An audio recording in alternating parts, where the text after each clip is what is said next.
Kabalong dili sa yun pero andam nga magpadayon. Wanawat anong paglaom halasigil ang padayon. Kapoy man una-una-un, una-una na. Ang importante sa unahan na akay mapala. Sige lahos abanti lang, human na ang dapat mahuman. Biyahe sa pangandoy, uban na ang muuban. Ang kalisod maagian, kasakit kay masulayan. Pero dili na rason para buhian ang tanan. Sige padayon lang, salig nga makaya ang tanan. Hinumduming way imposible pag Ginoo ang uban. Nagan man taong di mo salig tungod sa daot ang naagian. Di na lang kumuri, aksigad na lang bahala sa tanan. Pagsalig ug respeto lang ang gipangayo. Pero mas kita pang mali kaysa simong pagkamaayo. Di na lang magpa-apekto, magpakapungol na lang. Kahibang dili lalim pero kayano ng tanan. Kabalong dili lalim pero ako ning kayanon. Dili man dali pero ako ipadayon. Sa akong pagbangon, pusong ipadayon.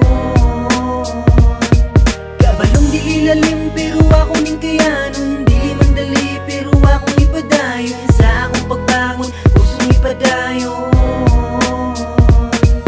Padayon lang, padayon sa hunat.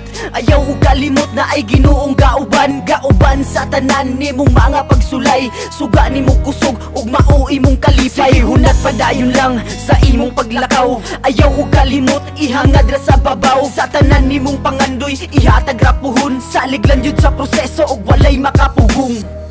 Kabalong dili lalim pero ako ning kayanon. Dili man dali pero ako ipadayon. Sa akong pagbangon, pusong ipadayon. Kabalong dili lalim pero ako ning kayanon.